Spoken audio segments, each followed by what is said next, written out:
Man, y'all know the face, y'all know the name. Y'all tuned into the world's greatest podcast. Y'all know this. You're tuned into the Talk Ain't Cheap podcast, hosted by yours truly, Cleus Real Talk. I got a special person here with me. Y'all know the rules by now. I do not introduce my guest. I feel like it shortchanges people. But this person here does not need an introduction. I will let him introduce himself, man. Hi, everyone. My name is Aaron. I recently received my master's, and I'm also a photographer. And I've been doing a lot of creative work throughout, and I like to get to know everyone. That's a fact. Aaron, you're the dopest person I know. Thank you very much. I tell everybody that Aaron is my book dealer. You know, people got different kind of drugs, man.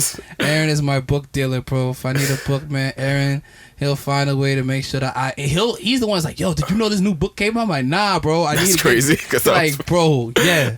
It's there. Check it. Everything's good. I'm like, all right, cool. It's lit. Now, Aaron is by far one of my dopest friends. Definitely. A lot of people don't know who my friends are. And these are the reasons why these people are very special to me. So, thanks. Aaron, what do we decide to name this episode? Picture perfect. A perfect picture. A picture perfect. You call it. Yeah, picture perfect. Why do you think that I decided to go with that title for this episode? I think we decided to go with this episode because you've seen most of my work and pretty much you looked into things that I do with photography, and I think that was one thing that you looked at and you're just like, you know what, I want to call this picture perfect. And we even had this conversation, I remember, a while back. So I think that's one thing that really spoke to me, and I said, yeah, let's name it that. That's pretty good. You know what's crazy? I was when you first started taking pictures, I was there. Really? Yes, because I remember the first time you wanted to start taking pictures was like sophomore year. It was around my sophomore year, yep. Yes. And you was like, because I remember because you used to ask me all these things about cameras, and I'm like, I only know a little bit because at the time I was doing the Spectrum. Right. And I met you because I was shooting something at Buff State. Right. And I had my camera. I think I was shooting an IOTA event. They had a lot of events around Buff State around that time, so it's like, you know, I pretty much just trying to get my way into the events and, you know, just learn as much as I could.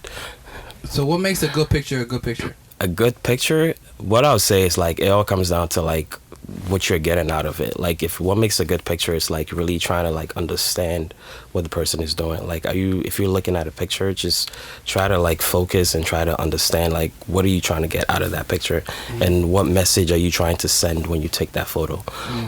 I like that because reason why I asked that is like, yo, like a lot of photographers nowadays, you know, it's all about the machine. It's all about taking the great pictures. It's all about what kind of, like, if you got a Canon or if you have a Nikon, or it's all about those things. And it's like, well, you can have all of those type of things and your pictures still be trash. Right.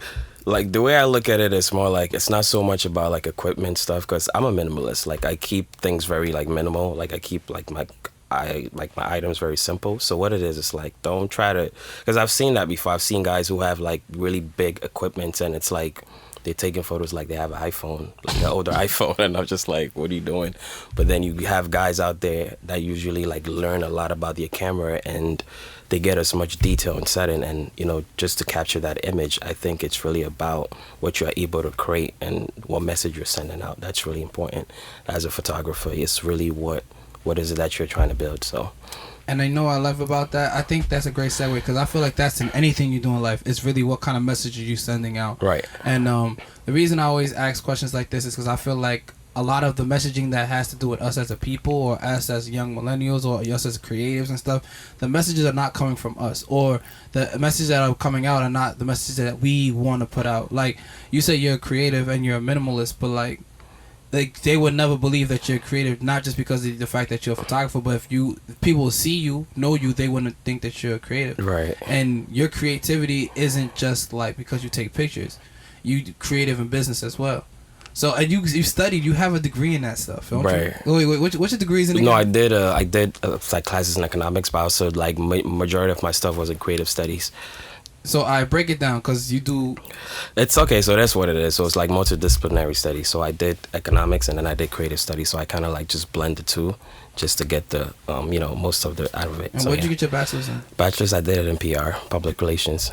I told you I need you to be my PR person, 'cause I think I want to take it back, because I remember there was a time that you was really into like menswear. Yeah. And you started a blog. Can you tell us about that blog? Okay, bro? so I remember that time I was doing this blog. It's called Debonair and Dapper. So what it is was like growing up, like I used to see my dad wear suits and goes to work. So I kind of picked that up from there. And by pretty much like what ended up happening is like my website ended up crashing. So I stopped for a while and then I took a break and I had a lot going on. So it's like I kind of took a break from that. And it's like it all comes down to like believing in yourself. So I think maybe I didn't have the confidence to like push it at that level that I needed to, because it was gaining traction, bro. Yes. How many followers did you have at the time? I had a lot of followers at that time, but What's it's a lot like of followers, bro? I don't really have like a specific number. I don't know. Like, oh, you had over 10K followers, bro. I don't know. You had I think it was like 15,000 followers at the time. And I remember because you was featuring all these different people. Like, right. That's how I found out about like the Henry Paris guy. Right. And you had like a lot of heads, and they was liking the pictures, bro. It's really just social media marketing, just really kind of like understanding the things around it. That's really what I was doing. Just really trying to just really pretty much just research, like how you was telling me about. Like, it's really just finding information and just looking at the right stuff, what works and what doesn't. So it's really just, and most of the time it's try and error. Like, really, that's what you need to do when you're doing that. And I was always curious about that, because it's like, yo, you were doing it without really promoting it. It wasn't like, you did everything and no one knew that it was yours. But I knew it was yours. And I remember, like, I don't know if you remember when I DM'd you, the page, and yo, Aaron. It's you. It's you. And I was like, whoa, this guy found me? Like, how did He's like, how the hell did you know it was me behind this? And I'm this just guy like, spotted me. I was like, this is you. It couldn't be anybody else but you. And that's something I always really admired or respected about you. It's kind of like you would create things and you would never put your name on it, or you'll never in front of the camera with it. Because the way I look at it is like, I like to separate my work from who I am as a person. So it's like when I have something out there, I want others to get on board so that they can say that, okay, this is something that's functioning on its own. So it's like an entity of its own.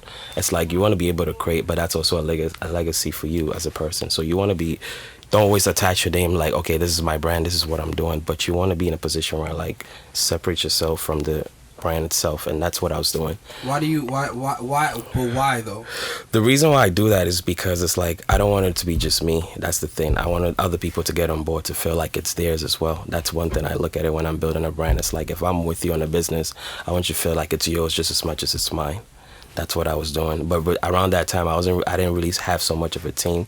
I wanted to build it and then have something viable. And then when others get on board, it's like, okay, it's all of us now. It's not just me. That's how I looked at it when I was doing business, is putting yourself in a position to create value, and that's what's more important than rather than just, okay, this is all me, I'm the CEO, I'm doing this, I'm doing that. That was the main thing that I was focused on. And were you able to build a team out of everything? Team out of everything, that's one thing I actually did suck at, like building a team. It was more like I didn't really like find a way to build a team, because it's like it's hard to really build a team. It's like, who's really interested in what you're doing? And that was the thing that I was always asking myself. It's more like I had a confidence issue, where it's like, okay, who am I really working with? Like, okay, what if people don't like this idea? And even you saw that even with my brand when I was doing photography. Like, I've had a situation where like I kept rebranding back to back, just trying to figure out, okay, is this really working? Is it not working? What am I doing differently? So it's really about that. That's what I was doing. The trial and error. Yes. So now what? So you're done with Debonair and Dapper? I kind of left it alone for a bit, because I felt like it served its purpose. But then I might revisit that into like going back into it. But I really want to get into photography, which is what I'm doing right now. And I remember I had that conversation with you a while back, and you said don't rebrand too much. So then I kept my creative portfolio, and it's been doing pretty good so far. Just capturing like portrait photography and just having that sharp image is what I've been doing so far. That's where my focus is. See, because the reason why I said it, if I'm thinking about when we last spoke, the reason why I probably told you not to rebrand as much is because it's not like those brands don't have potential, and it's not like you fully utilize those brands. That's why when you said that you felt like you reached the potential, or it served its purpose, my question would then be, what was the purpose that you were trying to have behind that brand? Because the purpose I was trying to have behind that brand was like, I was trying to really like learn from it, like really just trying to like, because before I had an issue with like how to wear suits and like fit and that kind of stuff. So as I was building it, I was learning from it, like, learning how to dress, how to wear certain outfits properly and that kind of stuff. It goes back to, I don't know if you know about Buff State Faces. I was doing that as a thing that I was doing on Buff State, just kind of like taking photos of students and just trying to get an image and just to write something about them. It was more about curiosity. Like, if I saw something that I was interested in, I'll get on it and try to like build something out of it. So that's what it was. Where did this intuitiveness come from? I don't know. I think I get it from my mom, maybe. That's probably what it was, yeah. My mom is because back when I was growing up in Ghana, my mom, like, she worked as an accountant, but also, she also owned a business later down the line, was selling, like, like the African print. So she did most of those kind of stuff. So my intuitiveness comes from really mostly my mom. Yeah, and the suit part came from my dad because he worked in a office of Senate. It's called Parliament in Ghana. So definitely I actually like picked up on those kind of stuff. So it's like both my parents were smart. So they just kind of like, I just kind of just took both ideas from them. So yeah, it depends what you take. Yeah, I don't think you understand. I don't know who's sitting in front of y'all right now. I really don't. This is what I don't think people understand. Like, when I talk to my peoples and we do pods like this, people don't understand like the kind of people that, like, people don't understand, like, one, why people do the things they do, but who these people really are. Real Eric, you dope as hell. It's in your bloodline. Nah, thanks, bro. I appreciate it. Okay, see, I don't even know where I want to go with it. I do, but it's like, yo, there's so many questions because I know I don't really have a lot of time with you. I want to hit on PR. So, because I also do public relations. So right. I really think I do like public relations because public relations is so fast, bro. Yes. Like, people think that it's just like this one thing, but to you, what is public relations? Public relations, the way I look at it, is really about image. That's the biggest thing that you have to look at. Like, if you're building something, okay, like, how do you want people to look at your product? How do I want people to look at me when I put this out there? Example, if somebody in politics or gets a scandal, PR comes in, they're going to be like, hey, we're going to do the talking. We're going to fix this. If you look at, like, a lot of cases where, like, maybe somebody said something stupid or racist, they bring in the PR person to try to, like, fix the situation. So PR is really about, how do I want you to look at me? Like, what image? I want to control how people perceive certain things. And that's really what PR is about. Basically, how do you make somebody look picture perfect? Yes. Or in the picture perfect? Something like that. There we go. Got you. So, what have you done within PR? Or you feel like you just kind of like what are some of the things that you've learned outside of like what PR is? PR, what I really learned is, like, for me, like, there was one case that I actually, like, I was really studying. It was about, like, the Tylenol case. It was somebody that was actually putting, like, something in it. And then what ended up happening is, like, Tylenol had to, like, they had to take all their stuff out the shelf because back then they used to put, like, cotton gauze in it. So then it actually ended up being an issue. And then now, if you notice where all the medicine cap, they usually have like a seal, a metal seal on it. If you notice that, that's one thing that I was really studying. And really, PR, for one thing that, like, I've taken out of it is really just really learning as much as I can. Like, I really just analyze case studies. That's really what I was doing with looking at PR and, just really just understanding it. And that's ironic because when I speak to a lot of people, like, a lot of people don't understand, like, the reason why everyone has a wedding ring is because of a PR campaign by De Beers Diamond Company in Congo. Yes. It's basically because they were like, yo, diamonds, people need to buy diamonds forever. So they're like, how do you attach it? Then you say, like, diamonds are forever. Or diamonds are a girl's best friend. Yeah. And the number one consumer of diamonds are men. It's not women. Men consume the most diamonds so they could give it to women. Yes. Or look appealing to women. Or the same thing with why we use fluoride in our toothpaste. Because the fluoride company created a campaign basically saying, like, yo, fluoride makes your toothpaste better, X, Y, and Z. When in reality, it doesn't really do anything for right. it. Or what else? There's another PR campaign that I saw. It's a lot. I mean, in cases like even with celebrities, they do something really stupid. PR.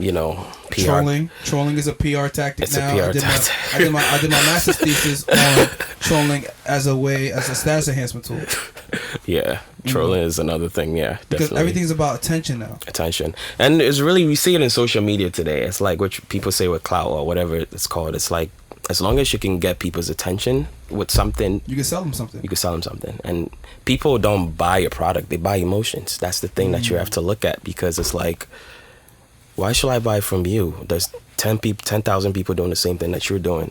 What makes you so different? So it's like, that's where the PR comes in. It's like, okay, well, we do this, well, we do that. If a perfect example is like Uber. Okay, so Uber beat the taxi business by default. If you look at it, when somebody's picking you up, you know who's picking you up, you know the rating of the person, you know, if there's a problem with like you and the driver, what ends up happening, I forgot what I was gonna say.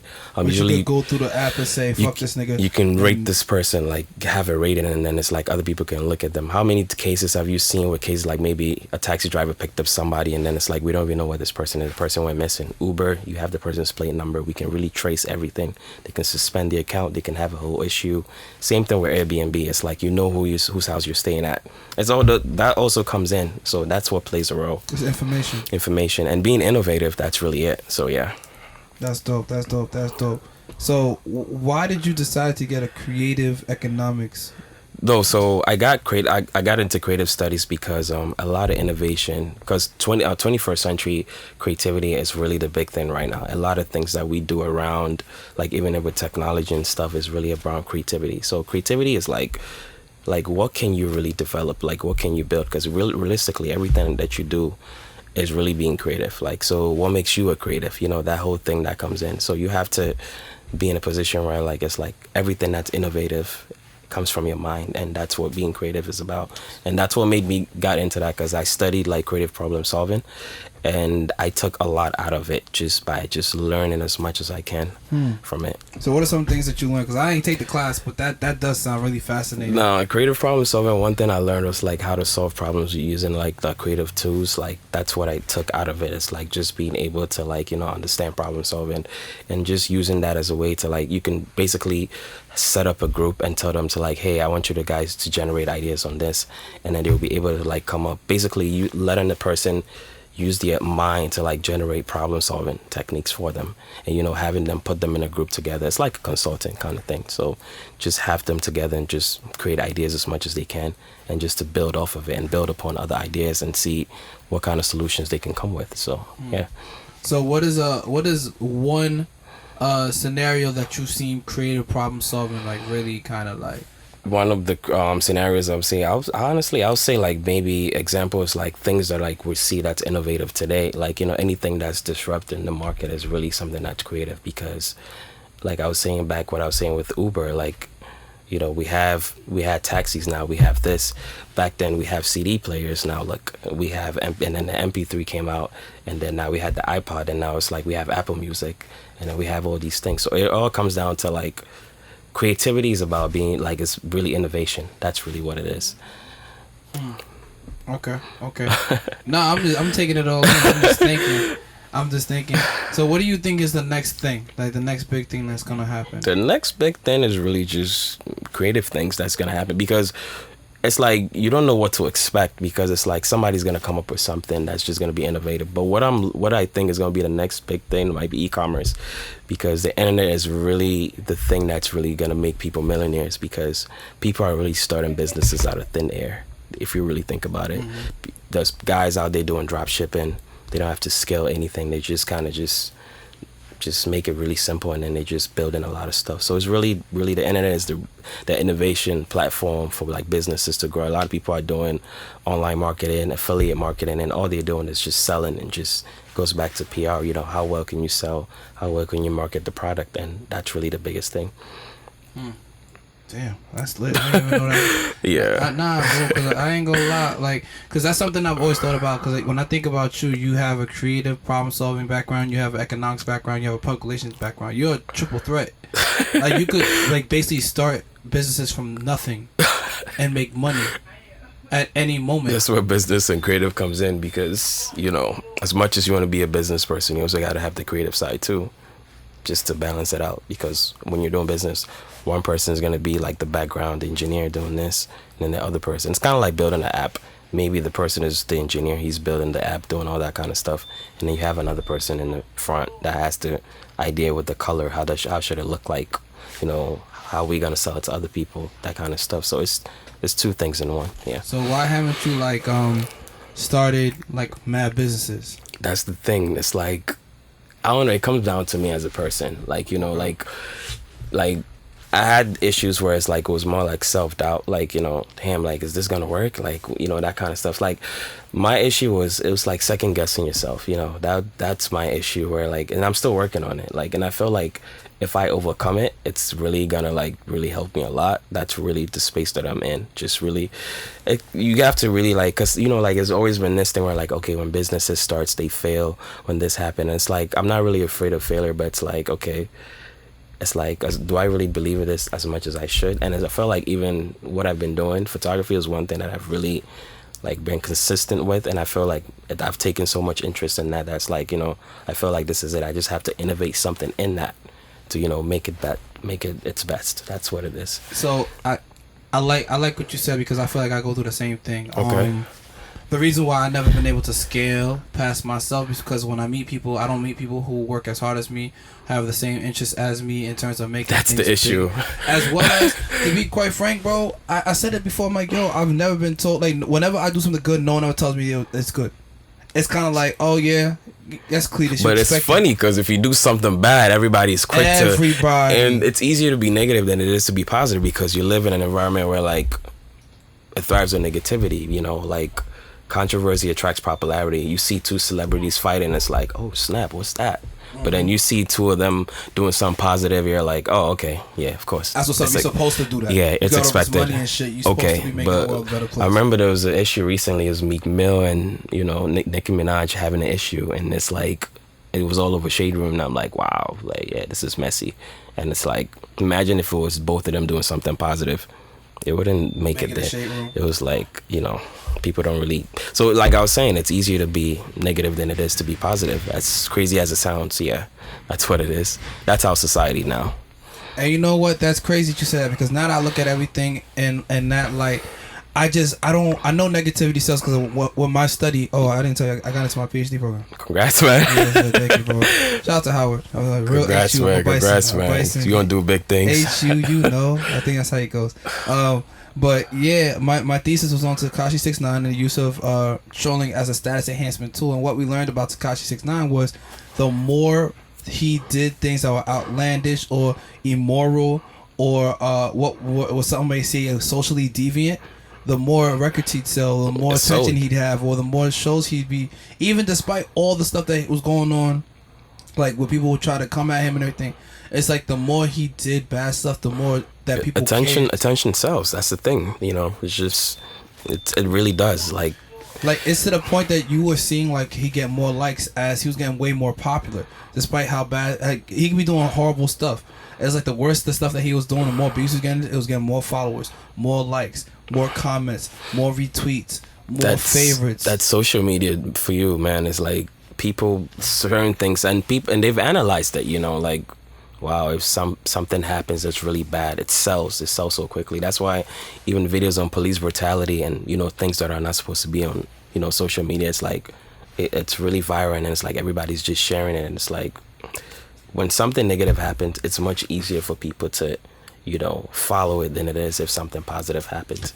So how do you then create something of value that comes from a good place with good intention?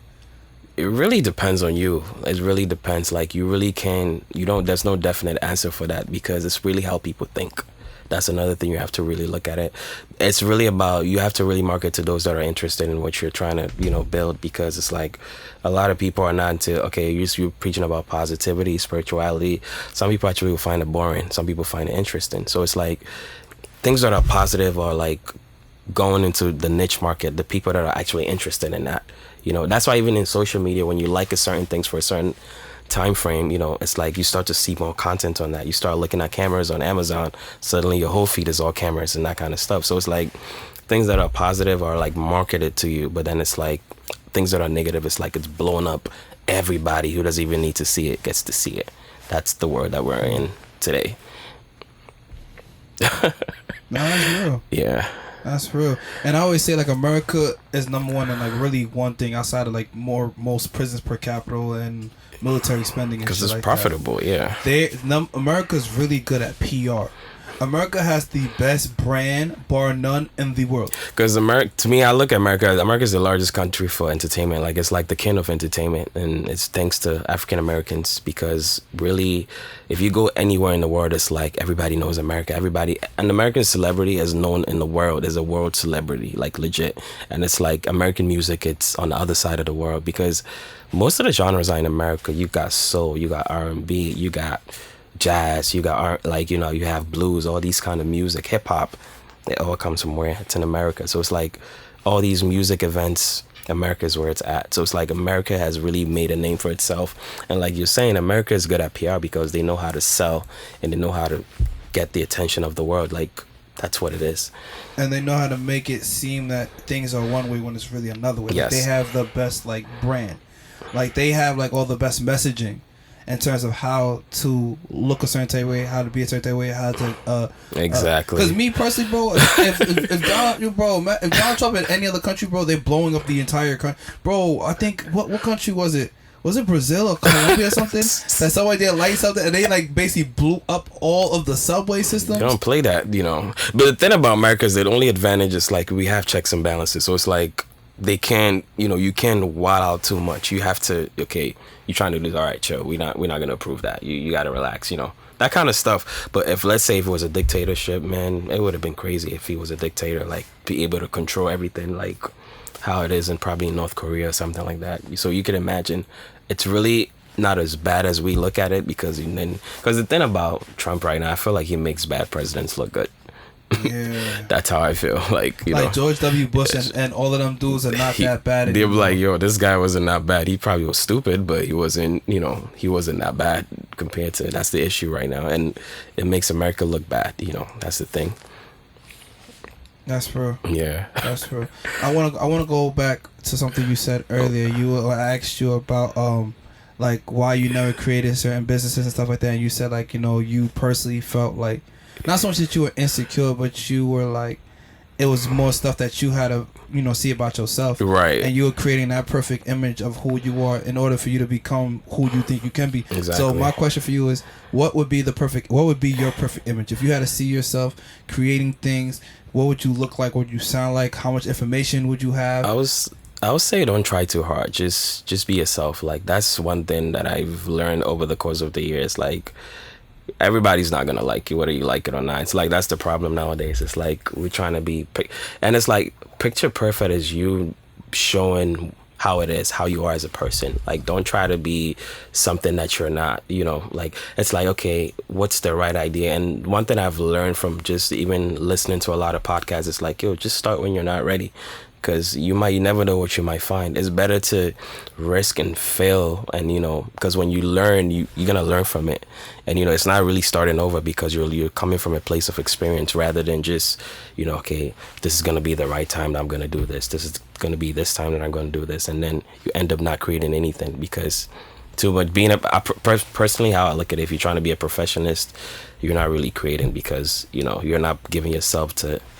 The room to grow and then actually have the experiences and learn, etc., etc. Because even I look at it this way, I've seen cases where like even a celebrity where like they'll talk about the experience, like, yo, I used to be broke, yo, I used to be this, and then it's like, wow, that was you, wow, I didn't think that you, and people learn from you. They're like, okay, because everything that you deal with, like in terms of problems, it's all like set up for character development, and after a while.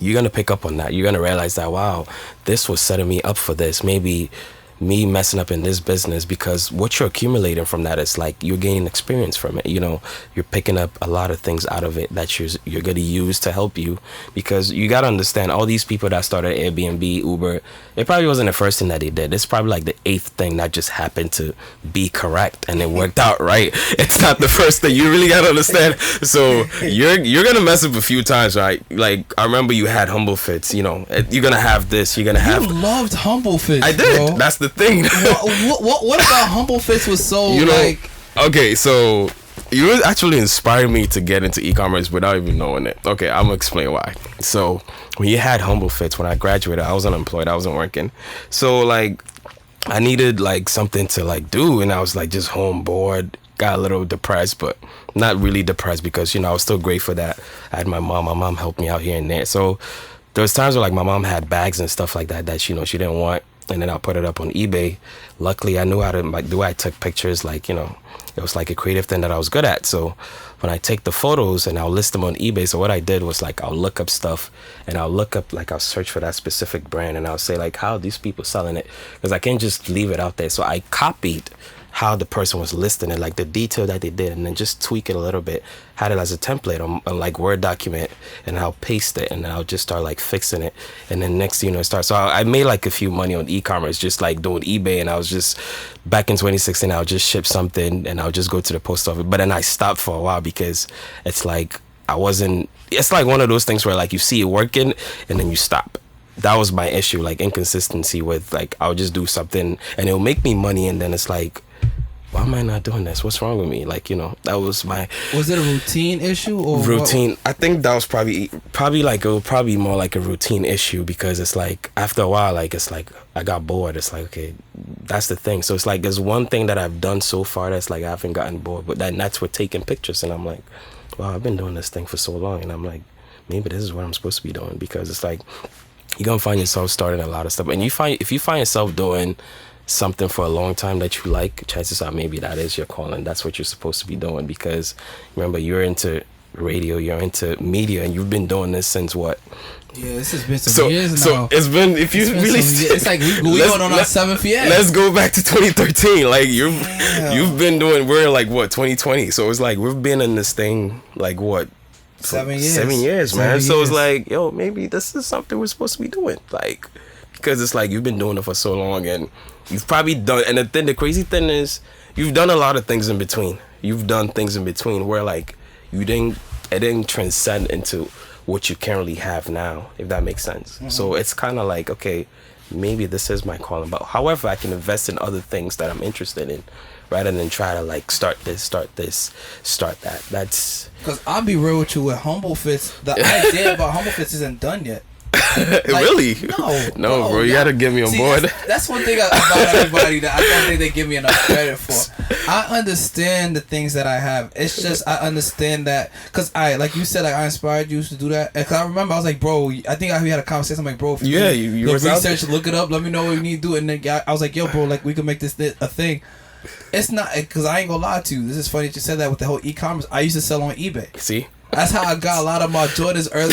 My first pair of Jordans I got off of eBay. eBay is where it's at, man. I used to, bro, because there was a time I ain't have no job and no bread, so I sold anything that I had. And you know what's the funny thing though? When you're in that dark spot where like you're broke, that's where your innovative ideas come in. It's like, I really could, because it's like, okay, I have time. I can do this. I can start something and make something out of myself. There's people who were probably unemployed, they started a business and then it just blew up, because it's like sometimes it's like that dark area that you're in can be a blessing in disguise, or maybe that's God trying to prepare you for something. Oh, I tell people all the time, the ghettos are incubators. People don't understand, like, the ghettos are the heart of America. The projects, that's where probably the most innovation happens, because we're given scarce resources, and we're supposed to make the most out of them. Right. So if you look at anything you do in business, it's taking the little that you have and expanding it to exponential growth. So you give like a mom of 4 kids with like $20, she'll take the ramen and she'll turn that into a meal that feeds everybody for 3 weeks. Right. That's out of poverty, out of necessity. You creating something that's innovation. And that's why I always tell people, especially because I'm in my hood, I'm like, yo, like, you guys are all geniuses. This is the hub of innovation right here. Y'all, if y'all just took some time, like, think about the projects. You got thousands upon thousands of people in their building. And they be trying to gentrify it too, man. All these businesses come to the hood to, like, try to capitalize. You got the gas station run by the Arabs, and then you have delis, and you have people trying to gentrify properties. Laundry mats. All these stuff. Nothing. And you know, and that's crazy about that, and I'm going to cut you off, but what blows me about that is like you go to a Chinatown, everybody in there is Chinese, right? Mm-hmm. But then when you go, so they got all that source of capital coming from their own people and their own community, but then they go into our community. So now they're not just getting their money, they're getting our money too, and they're really building wealth fast. The problem with that is like we don't see the value in what we have. I don't know. I look at it like from colonization, you know, all the Africans were like giving out their stuff and, you know, just, you know, But what they don't realize is like, if you don't know the worth of something and somebody knows it, they're not going to tell you. They're not going to tell you like, yo, that's probably worth a lot. But you know what? I'm not going to tell him that because, you know, he's going to make money off of it. So let me do it and take it from him. Oh, bro, that's I'm already knowing. That's how, you know, and that's the thing. It's like they see it because, you know, they come into your neighborhood and then what? They start businesses and they're thriving. They make money because they don't sleep here. They don't have to deal with all the crazy stuff that's happening. When they're done, they go home, they go back, and they live in well for themselves. And a lot of folks actually, they start businesses in the hood and stuff like that. They don't live there to learn about, you know, the people in the community. All they know is like they just run a business and then they just keep it moving because they there to suck the capital out of the city itself. And it's just, I feel like it's like leeching in a way. They're just taking it out to a point where like it's so bad economically. That's and what it is. It's a political tool. Like it is a political tool. And you know, it's ironic that you said that because I don't want to seem like we jumping around, but we just having there's a lot of great little topics that I feel like we need to speak about. Picture like perfect. Yeah, bro, crazy. Africa, right? Let's talk about Africa. 'Cause you just went back to Ghana, right? Right. I just recently went for the year of return. Yeah. How was it? It was beautiful. One thing I will say about Ghana, it's like it's really busy. Like when I was in Accra, it's like I haven't been there in so long, so it's like everybody's doing something. Like you're either working or you're not. It's like you see people on the roadside selling something. It's like make something for yourself, and that's one thing I liked about my culture. It's like, you know, everybody's busy. It's like when you're on the roadside, if you ever take a tour on the streets of Accra, you see like people you got the guy selling this person selling that. Everybody's just on the go trying to like, you know, make money for themselves. And I like that sense because it's like Africans, we really have that entrepreneur spirit. We see that with our parents, you know? So it's like, it's there. It's always there. We just need to make good use of it. And that's what it is. And the reason why I asked about it because, you know, I was talking to somebody today. Her name's Amoy Barnes. Shout out to Amoy Barnes. She ran for councilwoman in 2021. So I'm trying to make sure that I can do whatever I can to put her in position to, because she's really for the culture. She's really for, you know, making Staten Island what I think it needs to become. You know what I'm saying? So Staten Island is a workers' borough. It's for people who just work. It's not a place. Workaholic. Yeah, straight up. We all city workers. We construction workers, police officers. Like, yo, we're workers. So it's like, yo, when you're a worker, why are you coming back home and you just going home to sleep? When it's like, you should be able to have work and play. And this place should be paradise for people who work. You're supposed to have that. Because these people are working hard, bro. You got to think about it. I work 16 hours a day. Wow. I work 16 hours a day. So when I'm not working, there should be things going on I could just go to and enjoy life. Right. And that's some of the things that we were speaking about. But one thing that I want to really touch on is like Africa. And the reason why a lot of the issues that we have, the reason why Africa is not picture perfect now is we're still dealing with post-colonialism. The reason I see is because it's like the thing with Africans, some of us, it's like, you know, when we see like a white person or this and that, it's like we glorify them so much that it's like, whoa, we don't even know our worth. And it's funny because it's much easier for a foreigner to go there to even start a business and thrive than, you know, another African trying to build something, because it's like, I've seen cases like where like we don't even trust our own, because we've seen cases where like it's like the relationship is not so good and it's like people don't really trust each other. So that's what causes that. And it's like when a foreigner comes in, we think that he doesn't know our culture, so it's like, okay, you know, he'll be fine. It's this, and then it's crazy. They get a lot of support to a point where like they can be successful there, but it's like you being from there, it's like, why can I not make it out of there? And that's the thing. Like post-colonialism has really affected Africans as a whole. And the thing is, like, when you colonize a people, they follow you. Like if you go to London, you see more Ghanaians and Nigerians. Now if you go to France, you see more French speaking Africans. It's like, that's what I noticed when I was there. It's the same thing. Because what's happening is you're becoming indoctrinated into their society. When you become indoctrinated into somebody's society, you basically now become a part of their environment, their society. So you become a citizen of what they are. They have, yes. And now they start to teach you and implement what their history is and how important they are. So but you're always gonna be a second class citizen to them. Yeah, of course, because definitely. You're not the naturally born. You're like an outcast trying to come into our community. When you go to their country, you're an outcast because, you know, they don't really respect you like that, because to them it's like they have the mindset where it's like, okay, we're better. Not all of them think like that, but it's like they have that mindset where like we're better than you, you know. It's like I kind of like that. But then it's like when they come to your country, we're ready to like we'll open our arms for everything. And it's like they come and try to start a whole bunch of stuff, and it's like we don't it's like we don't set boundaries. That's the issue. It's like we don't really set that boundaries, because when you go to their country, they set up boundaries like, yo, you can't do that, you can't do this. But then when you come down, it's like, no, it's cool, you can do that. Yeah, do whatever you want. It's because it's lawless. And you got the whole corruption thing. So it's like, it's kind of like every man for himself. Everybody's trying to like get a little bit that they can. So it's like the corruption is so strong that if you're not doing well for yourself, I can really make money off of you, because it's like, you can't even take care of what you have. What makes you think I'm gonna do it? No, I'm not gonna do that. Of course not. So that's the issue that, you know, it's facing with us as a whole. And you know what, something I was saying in my mind, I'm like, yo, like, I think it was it the Berlin conference? Yeah. Yeah, they had to divide Africa, like, you know, just... Bro, and the reason why we go through so many issues is really because of that. Yeah. Because when they created a lot of these boundaries, that went against the boundaries that were natural to us. Like, I always tell people all the time, like, there was a study that was out about, like, why black people never really run on time. Because we don't run on a clock like everyone else. European clock standard, they could be able to be on someplace at that on the dot. But we don't do that, because like it's like, if you... Black people and white people are really two different, like, altogether. It's like the way we think, believe, and we can speak the same language, but we don't really...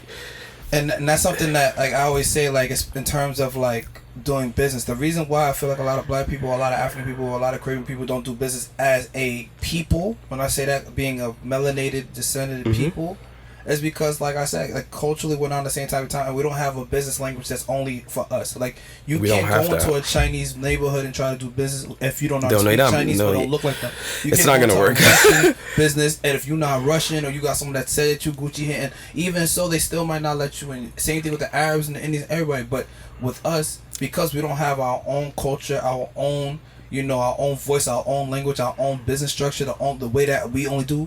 Bro, anybody could come and do business with us. But as it happens is when we do it, we don't have our own, like you said, boundary set up that would be like, okay, well, yeah, you come in and do business, but you can only take this from this and go about your business. Exactly. Nah, they come through, they take your whole everything. your whole structure, your staff, your building, your location, your rights, your everything. A lack of boundaries is a lack of respect, because if, you know, if you don't set boundaries, you know, like, you know, if you don't set, like, hey, yo, this is my line, this is your line. If you don't set that with people, it's like, it's even, and that's normal. Like, naturally, if you don't set boundaries with people, they're not gonna respect you. That's just foundation of everything. You have boundaries with your parents. You have boundaries with your significant other. Like, this is what we can, and this is my line. This is your line. And even with that, like, we don't set boundaries. That's the issue. That's why it's much easier for other cultures to, like, just kind of just leech off quickly, because there's cases where, like, even the people, even in that culture, will even help the person.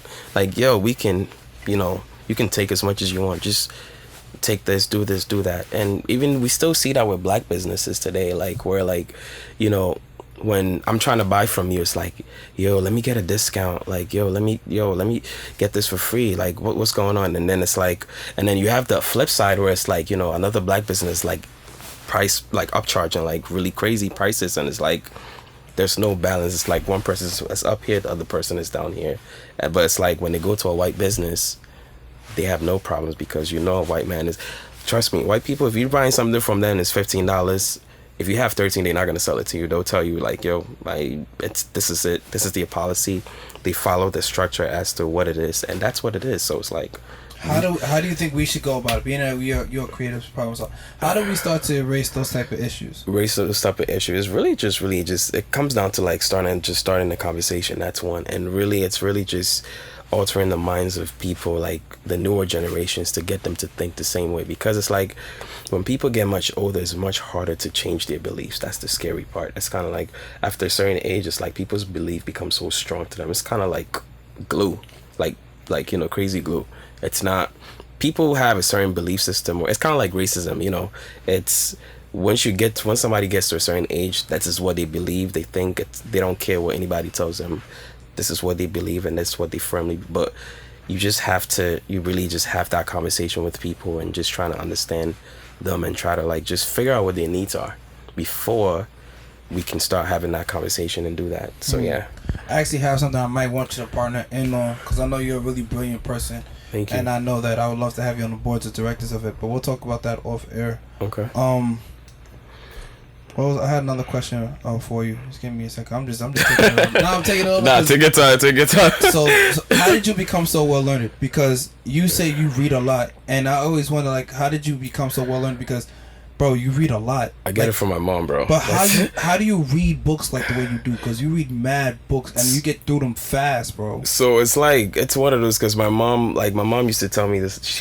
My mom reads a lot growing up. Like, it was like a thing that she just loved doing. Like, my mom just reads a lot.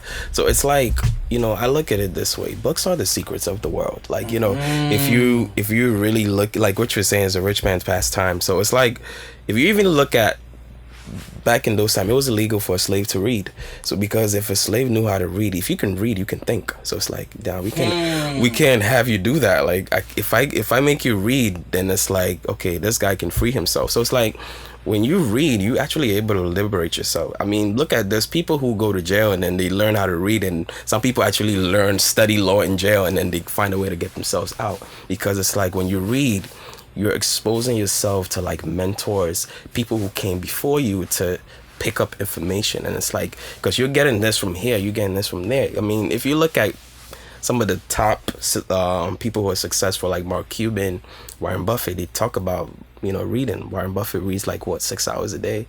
And, you know, it's really learning, because, you know, it's not. But the problem with our society is because we've hated reading so much. But the reason why a lot of people in our generation don't read is because they took the fun out of it, because it's like you were taught to read a certain textbook that you weren't interested in.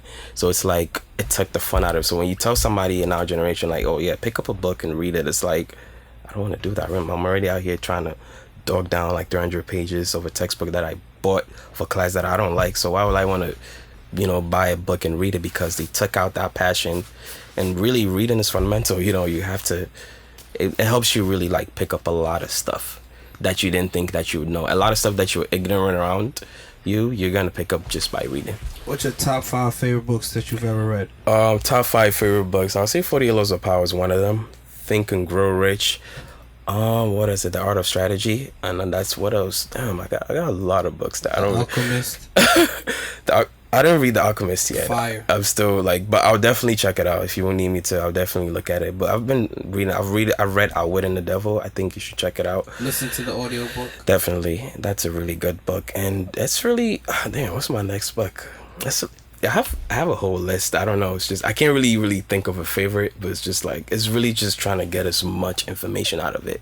And there was one. It's called Guerrilla Mindset. Yes.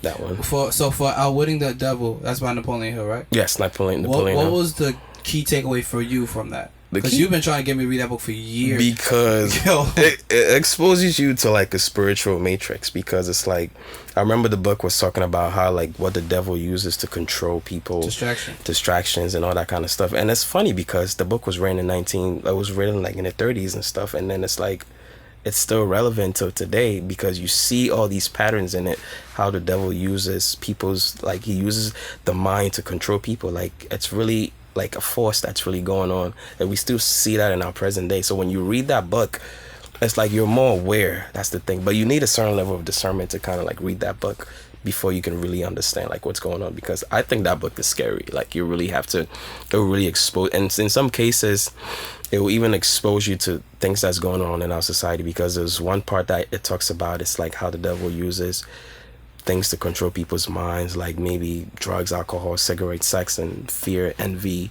all that kind of stuff. And it separates people into two groups, which is called drifters and non-drifters. And that book really touched me. Like it's a really good book. I think anybody who wants to read it should definitely read that book. It'll really like open your mind to a lot of stuff. Most definitely, because I finally listened to it. And Aaron got me that book. Shit, 7 years ago, 6 years ago, 5 years ago, maybe 4 or 5 years ago. Probably, yeah, around that time. Yeah. It's crazy that you say that. That's wild. Yeah. No, I definitely agree. Because when I listened to it, I was like, damn. It's my problem that I get easily distracted, and I was like, it has to be, because I like, bro, me and you talk about it all the time. We both millionaires and trillionaires in the definitely. It's bad. It's like team formulation. It's ourselves being insecure, and it's a lot to do with ourselves, because remember what we were talking about earlier. It's really comes down to like, it comes down to like whenever you have something and you lose, you really have to really believe in yourself. And that was my issue. Like, is this gonna work? Is this not gonna work? But why though? That's like, but Aaron, you're mad smart. you do mad research. What is it like? It's always something you don't know. That's the thing. It's like, but the thing is, like, you don't even know where it's coming from. That's the issue. That's alright, y'all. We in the background. It's always something, right? No, it's cool. It's cool. But yeah, it's always something. Like, but the thing is, like, it's really just trying to figure out what's causing that. Like, you just finding the root, because sometimes it's like we don't even know what the root is like coming from. Is it okay? I'm distracted, but what is it? Where is it coming from? It's a generational thing. That's the thing. So it's like we don't really know where it's the source of it. That's the issue.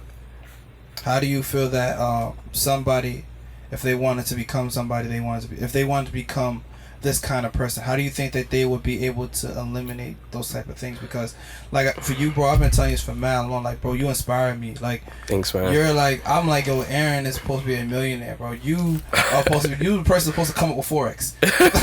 Nah. I never really looked into that. I don't know.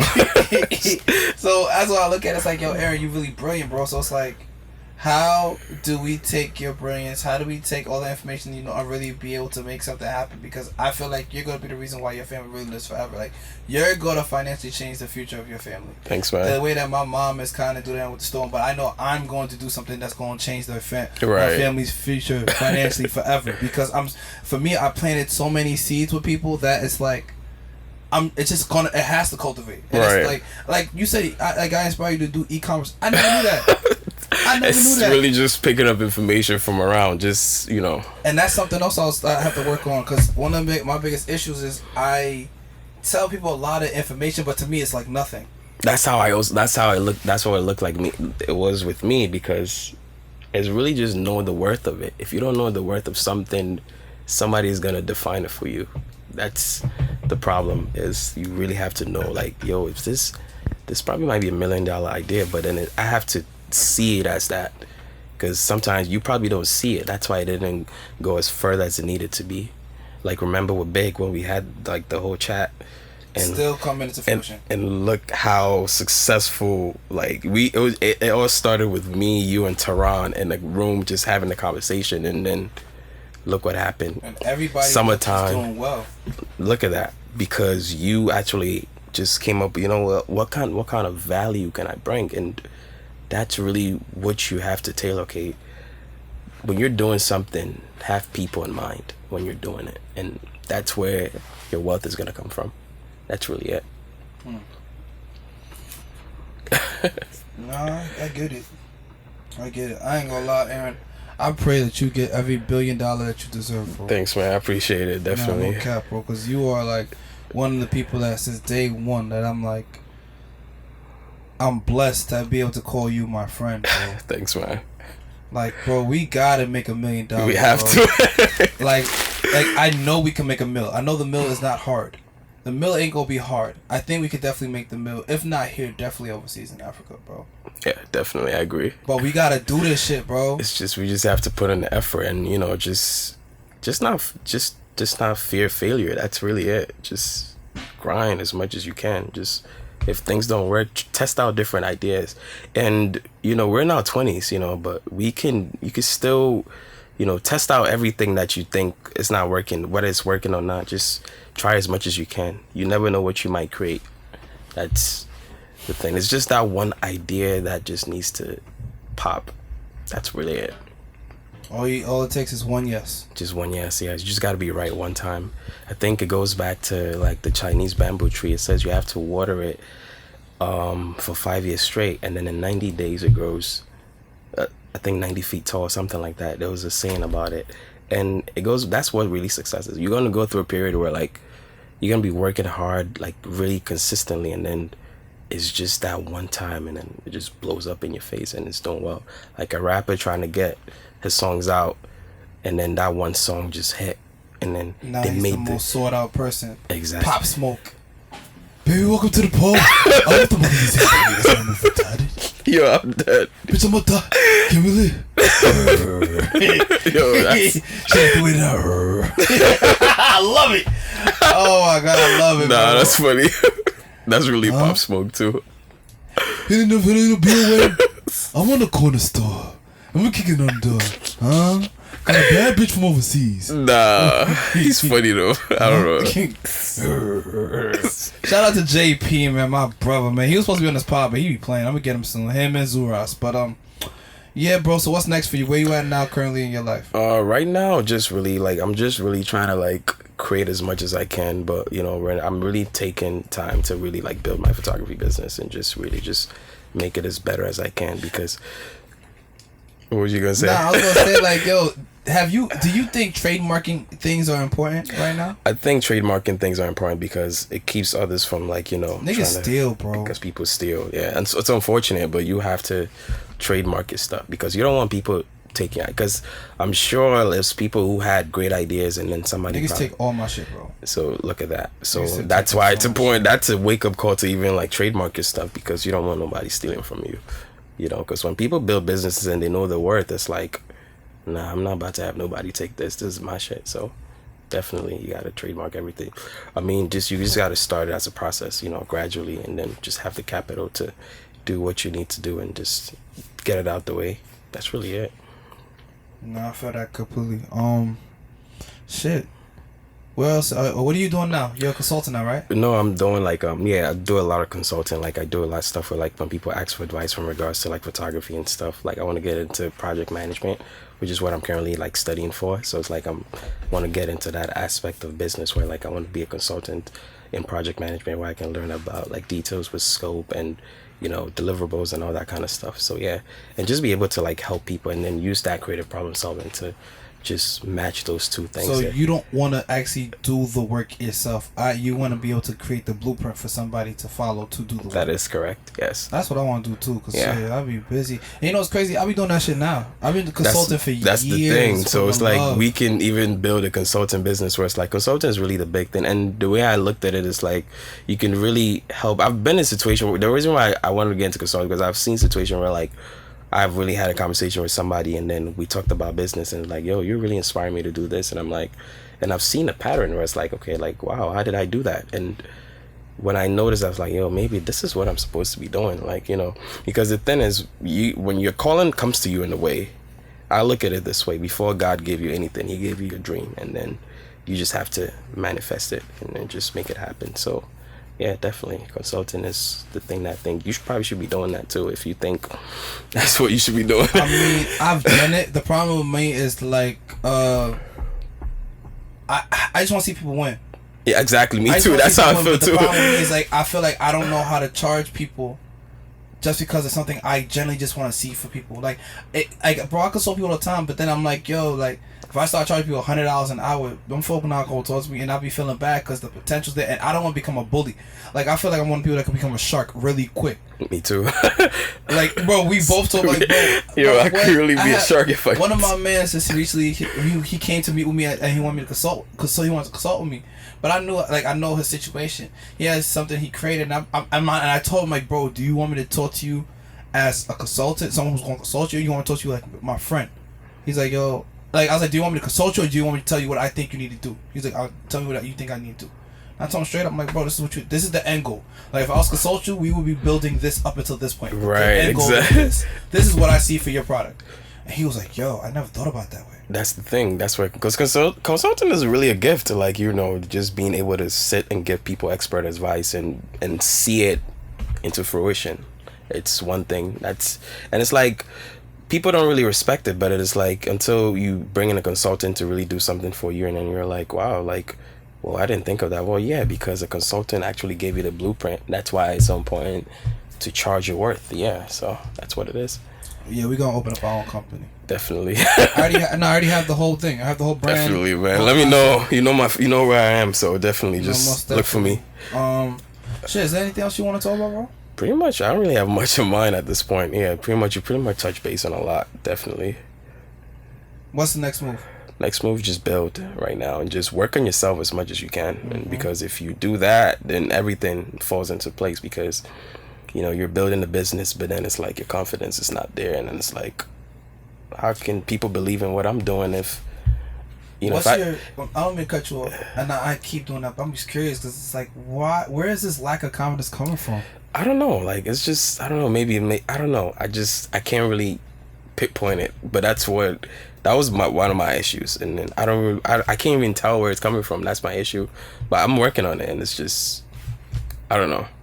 I can't really pinpoint it, honestly. You just gotta make $1 million. That's it. You gotta make $1 million. Once you make that $1 million, all of that confidence issue is gone, bro. You think that's what it is? I think it's gonna change some shit, bro. Because you know what I think with you, bro. I think that you're just caught up on everything that the world is telling that you have to become by media. But, bro, the person pulling the strings don't come from where we come from. Right. Like, media, people don't understand. It's like 7 conglomerates that own all of media that we understand. That's scary, actually. It's only 7. Like, they own it's Universal, it's NBC, it's Disney, there's like 7 conglomerates, and they own everything.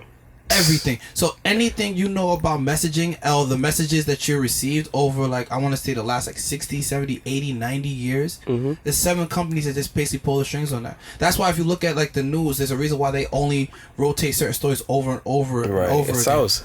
It's about ratings now. It's not even about being accurate. It's not about, bro, you know how much crazy shit be happening every day that you don't hear about, or how much really good stuff happens in comparison to the bad stuff that you don't hear about? Gatekeeping, that's really it. You know, they just, what's selling. And even, you can even see that with TV shows nowadays. You know, when the TV show is not doing well, it's off the air like in a heartbeat, because they look at the ratings. The numbers don't lie. Because if people thrive with negativity, you hear a story about somebody getting shot, it's like, okay, what happened? Oh shit, like, you know. But then you hear a story about something positive, somebody doing something at a soup kitchen, something successful, like, okay, Click. I don't want to see it. It's expected, because, you know, it's much easier for people to take things for granted than it is when it's negative. So yeah. That's we definitely gonna change the world, Aaron. We have to. Oh, I gotta introduce you to my homies. We have a book club called Niggas and Novels. Niggas and Novels, yeah. Just Niggas put me and on. Novels, bro. It's lit. I mean, I want you to actually. I'm gonna try to find a way to sit you guys down with them. I don't know what your day look like tonight, but I want to find a way to actually have you go link up with them and talk to them, because I feel like you could be really a great asset with that. But definitely. Is there anything else anyone you wanna shout, anything you wanna say? You good to go? People wanna follow you. Where can they go follow you at? Oh, it's really my first and last name, Aaron Agyapong. That's really it. And then my creative portfolio. It's on Instagram. Just my creative portfolio. Just put it all together and you should find it. That's where my photography stuff is. How you feel about Gent Life? Gent Life, I don't know. It's kind of like the way we started off. Pretty much TJ got me on board, and then we pretty much, like, when I started, I actually was doing a lot of, like, you know, social media stuff with them, like, you know, just photography, and, you know, but it kind of like we took a break for a while, and it's just kind of like we haven't been doing anything with that. But what I was doing was, like, I was working on that, but I was also working on my own stuff too, and it's like, you know, I just kind of like, hey, like, because there's times where I probably ask TJ, it's like, hey, where's, you know, what are we doing next? And then, you know, I didn't really get like a clear answer. So in some cases where it's like I just left it alone, that's what I did, because, you know, if you guys are not, you know, moving, I can't push it, you know. So it's like I just really just left it alone, and then I was focused on my own stuff too, and pretty much like everybody's kind of like doing their own thing with Gent Life. It's like, you know, TJ's been doing his modeling, Andre's doing finance, and I don't know what MD's doing. And I'm kind of like, you know, I'm doing my own photography, because, you know, that's something I've always been doing. So I'm doing all this research. Exactly. I'm about to really submerge myself into research for 5 research years. is where it's at, man. I mean, you gain a PhD, so a lot of your stuff that you're gonna be doing is research. So a lot of your stuff, if I'm not mistaken, you're gonna be doing a lot of research. So that even takes a role. And the beauty about you doing a PhD is you contribute into the field. So it's like you're like an asset as a PhD candidate. So definitely 2020 vision, bro. Like I said, bro, I love you. I appreciate you. Thanks, man. Like I said, y'all know the face, y'all know the name, man. Thank y'all for tuning in to Talk Ain't Cheat episode, man. Oh, before I go, what is your picture perfect life? You said it was gonna be simple. It's not gonna be easy. It's not gonna be easy. It's gonna flow. But for you, if you had to think of your life like in 5, 10 years, and this is picture perfect, what is it gonna look like? I just want to just live in a very minimalistic place, like, you know, just have really a successful life. I look at it this way. It's like my picture perfect is just being authentic, just being yourself, like not caring whether people are gonna like you or not, and just focus on you. Just do what makes you happy, what's best for you, and that's picture perfect. Being beauty and the vulnerability. That's what it is. Yeah. Shit, I ain't gonna lie to you, bro. My picture perfect life, bro. I want to be like a trillionaire living in my community and not have no this issues. guy. I swear, bro. Riding my bicycle, minding my fucking business, no one bothering me. And Just be in the place and play golf. and the cops come around, they know what time it is. They don't bother me or my if they. That's they it. Even, That's if it they right even there. think they want to stop or bother me, that they have to think twice about losing their job. I own mad shit. That's I just it, do right what I there. want when I want to, and I'm not stuck to a place. That's the thing, and just do a lot of traveling. Really, it. Immaculate vibes. Be around beautiful women. Cause you know what I've noticed, bro? As you elevate, the women just the women get better looking. Of course, because you're in a different bracket as you move up. You see things, you get exposed to, because you meet a lot of people that they're just gonna expose you certain things, and you're like, okay, this is where it's at, and then you start to look down, and you're like, wait, this is what I was dealing with, It happened. He's like, yeah, I just have better things than this.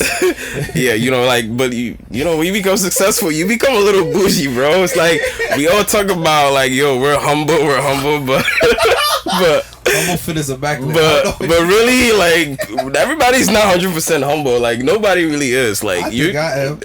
Nah, trust me.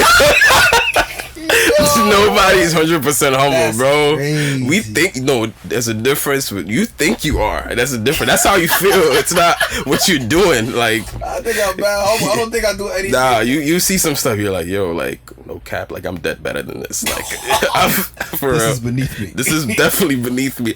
And it's like, that's really how people think, but nobody's really gonna say, because the thing is, humility is so attractive. It's like when you look like you're humble and this and that, but really it's like, I don't know, like, the only person I know is humble probably maybe Mother Teresa or Jesus. That's all I know. But other than that, yeah, people are humble, don't get me wrong, but it's like, we're not 100%. Like, you have a little bit of like, yo, like, you got your hints of Kanye in you, I'm just saying, like, it's just there. It's not a bad thing. It's your X factor.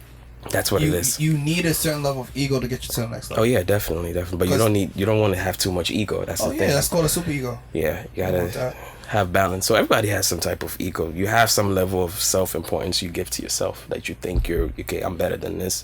There's some jobs that people apply from, like, yo, I'm not going less than this. I'm not doing that. You get it? Yeah. It's nobody's really that 100%. Once you get to a certain level, you're like, nah, this is beneath me. I'm not doing that. And really, people think like that. We don't say it out loud, but that's how people really feel. So Nah, shit, I'm doing that. Nah, yeah, fuck. so that's what it is. So like I said, it's not 100%. You are humble, but you also have that ego that's there. That's real. Definitely. Man, we gonna definitely do another episode. Definitely gonna do another Thanks, episode. man. Because I feel like there's definitely things I'm missing. I just can't think of it right now. But Nah, that's it's fine. cool. I'm just Take your happy. time. I'm happy. No, I'm happy you came from the Bronx. I'm happy that you're here.